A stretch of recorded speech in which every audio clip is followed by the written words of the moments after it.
방문 주셔서 감사드려요. 구독, 좋아요 꼭 눌러주신다면 몹시 기쁠 것 같아요. 오늘의 재미난 이야기 시작할게요. 그럼 행복한 날 되십시오. 옛날에 한 신부가 시집을 오니 시어머니가 워낙 고담, 즉 옛날 이야기를 좋아했다. 시어머니는 날마다 여가만 있으면 며느리에게 옛날 이야기를 들려달라고 조르니 며느리는 시집 오기 전 어른들에게서 들은 이야기를 몇 가지 들려드렸다. 그러고 나니 며느리는 들려드릴 이야기가 더 이상 없었다. 며느리가 알고 있는 얘기를 모두 다 했기 때문에 더 이상 할 이야깃거리가 없다고 해도 시어머니는 막무가내로 계속 무슨 얘기든지 해보라는 것이었다. 그래서 며느리는 어머니, 그러시면 제가 근래에 겪은 일도 옛 얘기가 될 수 있는지요? 어른들에게서 들은 옛 이야기는 하나도 남은 것이 없습니다. 하고 여쭈었다. 그랬더니 시어머니는 며느리가 겪은 일도 물론 고담이 될 수 있다고 하면서 들려달라고 했다. 이에 며느리는 자신의 경험이라면서 이야기를 시작했다. 시집 오기 전 혼인날을 닫아놓은 어느 날 해가 질 무렵인데 집에 길어다 놓은 물이 다 떨어지고 없었습니다. 그래서 저녁밥을 짓기 위해 우물에 물을 길러 갔습니다. 우물 속을 들여다보면서 허리를 구부려 두레박을 넣고 있는데 누가 뒤에서 허리를 잡는 것이었습니다. 놀라서 돌아보니 이웃집에 사는 김씨 총각이었고 무엇라고 말할 여유도 주지 않고 그대로 우물 옆에 있는 산밭으로 함께 들어갔습니다. 어머님, 정말 얘기를 계속해도 되겠습니까? 여기까지 얘기한 며느리는 열심히 듣고 있는 시어머니에게 슬쩍 물어보았다.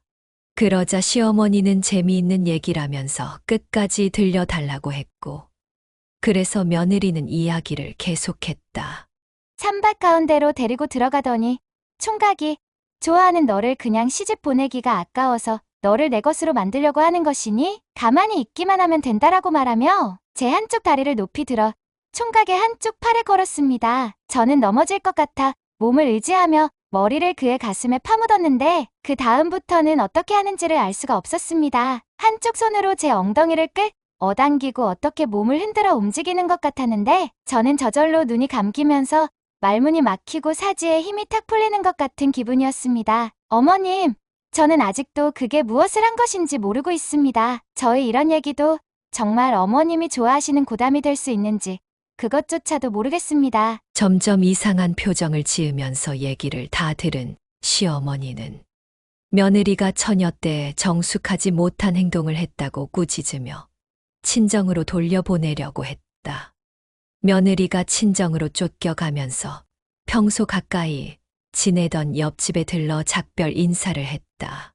그때 옆집 부인이 왜 쫓겨가느냐고 묻기에 신부는 사실대로 이야기를 들려주었다.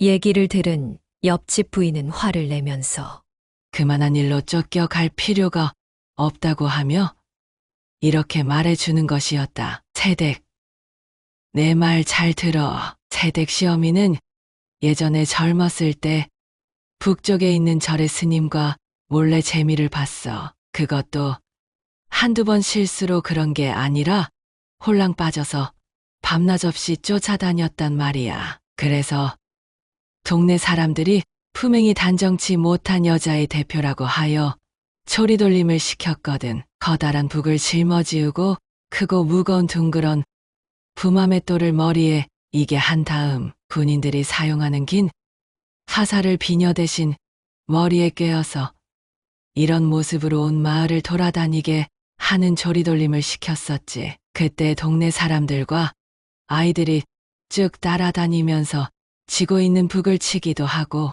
돌을 던지기도 하여 큰 창피를 주었다오. 그렇게 한 것을 모르는 사람이 없는데 제 행실이 그런 주제에 어쩌다가 총각에게 끌려가 실수한 며느리를 어찌 쫓아낸단 말이야? 세댁, 지금 바로 시어미에게 가서 이 얘기를 똑똑히 전해요. 그러면 아마도 꼼짝 못하고 세댁을 쫓아내지 못할걸. 이 이야기를 들은 며느리는 친정으로 가지 않고 다시 시집으로 들어갔다. 며느리를 본 시어머니가 막 소리치면서 들어오지 못하게 하기에 며느리는 한 말씀만 드리고 가겠다고 하며 마루에 걸터 앉았다.